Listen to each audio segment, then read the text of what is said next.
आपने कहा केशव जी 500 बरस से लोग ये जद्दोजहद में हैं, इसमें लड़ रहे हैं, पीढ़ियां खप गई लोगों की। कई लोग ऐसे मिले जो कह रहे जी मेरे दादा, किसी ने बोला कि चार पुश्तें, है ना, 40 साल से 41 साल से तो आप भी देख रहे हैं, आप भी इसका भाग हैं।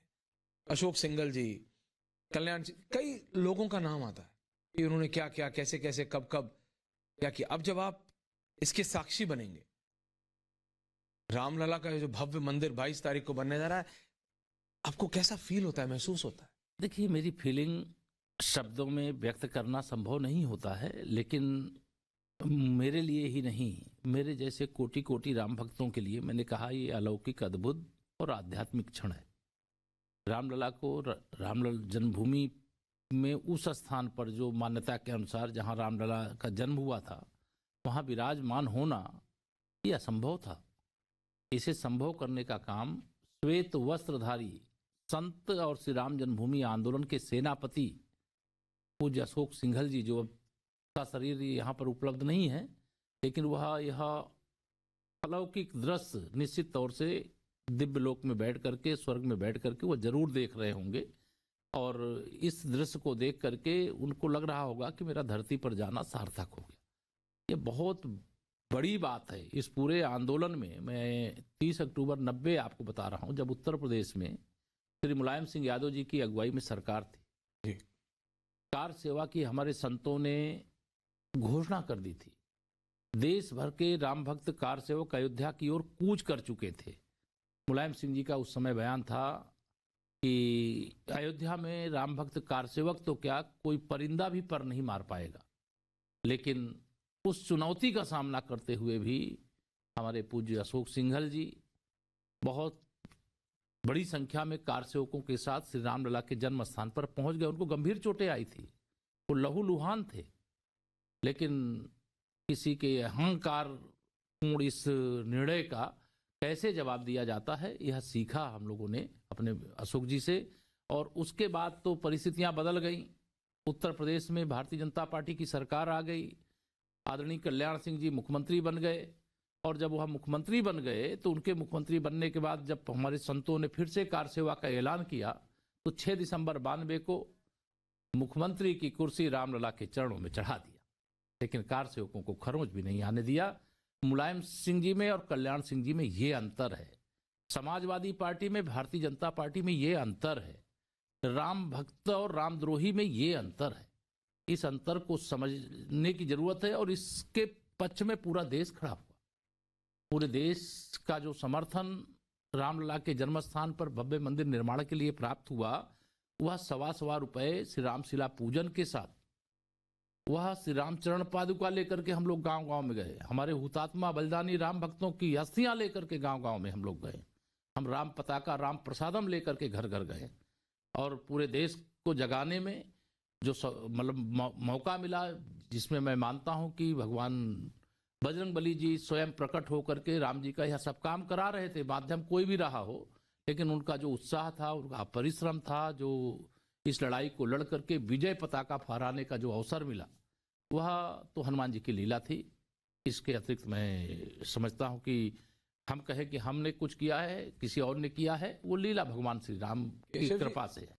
वो अहंकार जो आपने बात की, आपने उनको राम द्रोही बता दिया। वो कहते हैं हम 22 को नहीं आ रहे तो क्या हम प्रभु श्री राम को नहीं मानते, हम 23 को आ जाएंगे, हम 24 को आ जाएंगे। मेरा ये नहीं कहना है, मेरा ये कहना है कि जो 22 को नहीं आ रहे हैं जी, उनकी गंदी सोच को मैं जानता हूं।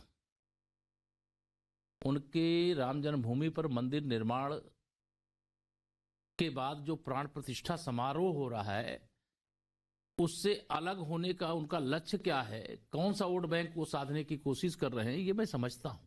आपको लगता है ये सिर्फ वोट बैंक के लिए? सपा बहादुर श्री अखिलेश यादव जी अपने एक एक करके जो केवल कागजी महासचिव हैं, उनसे राम भक्तों पर गोली चलाने को जायज ठहराने का काम। आप कह रहे हैं कि शिवपाल जी ने जो कहा वो अखिलेश ने कहलाया?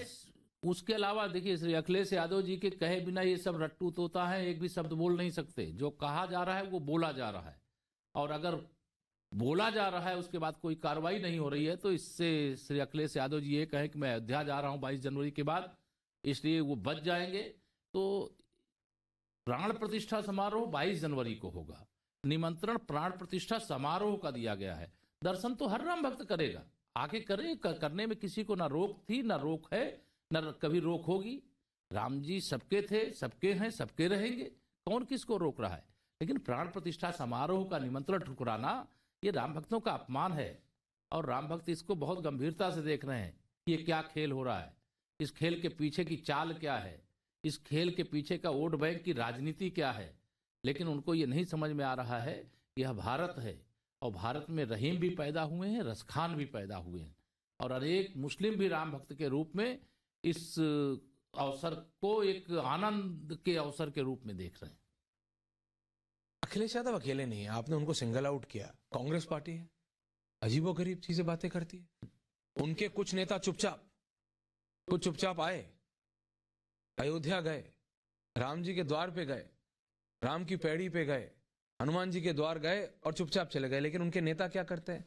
अरविंद केजरीवाल, मैं देख रहा हूं वहां पे लालू प्रसाद यादव, आप और ये सब नेता, केशव जी आप दिल्ली में भी रहे हैं, आप सांसद भी रहे हैं, आप जानते हैं ये सब कोई कल के नेता नहीं है। देखिए, ये सब घाघ लोग हैं, घाघ लोग हैं। मैं आपको उसके बावजूद ऐसी चीज, मैं आपको ये बता दूं, ये जो कांग्रेस है, कांग्रेस का आचरण और उनका इतिहास मैं थोड़ा सा इसलिए उल्लेख करूंगा जी, कि भगवान सोमनाथ के मंदिर का जीर्णोद्धार सरदार पटेल जी किया ने किया। अगर 1947 में पंडित जवाहरलाल नेहरू जी चाहते तो क्या अयोध्या में रामलला के जन्मस्थान की समस्या बनी रहती? नहीं। काशी विश्वनाथ धाम की समस्या बनी रहती, या भगवान श्री कृष्ण के जन्मस्थान की समस्या बनी रहती? कांग्रेस ने पाप किया है, कभी राम भक्त, शिव भक्त, कृष्ण भक्त इनको क्षमा नहीं करेंगे। इन्होंने मेरे भगवान श्री राम को काल्पनिक बताने का शपथ पत्र देश की सर्वोच्च अदालत में दिया हुआ है। राम सेतु को नकारने का काम इन्होंने किया हुआ है, और राम जन्मभूमि पर रामलला के विराजमान होने का जो प्राण प्रतिष्ठा समारोह है उसका निमंत्रण ठुकराने का काम किया है, और फिर कुछ प्रदेश के कुछ नेताओं को सरयू में डुबकी लगाने और अयोध्या दर्शन करने के लिए भेजने का काम किया है। कांग्रेस बड़ी दुविधा में है, और मैं कहता हूं कि दुविधा में दोनों गए, माया मिली ना राम। तो आज कांग्रेस की यह दुर्दशा है, और जिस प्रकार से यह, शायद मैं समझता हूं चाहे कांग्रेस हो चाहे सपा हो, दो दल मुख्य रूप से श्री राम जन्मभूमि पर भव्य मंदिर निर्माण का खुला विरोध करने का काम किए हैं, राम भक्तों के साथ पर अत्याचार करने का काम किए हैं, राम भक्तों की भावनाओं से खिलवाड़ करने का काम किए हैं। बाकी दल जो तुष्टीकरण की राजनीति करते हैं, जो मंदिर निर्माण के इस प्राण प्रतिष्ठा समारोह में आने से इनकार करते हैं, उनके लिए 22 जनवरी को पूरा देश संदेश दे देगा। जब पूरा देश 14 जनवरी से 22 जनवरी तक तो प्रधानमंत्री जी के आह्वान पर स्वच्छता का अभियान चला रहा है।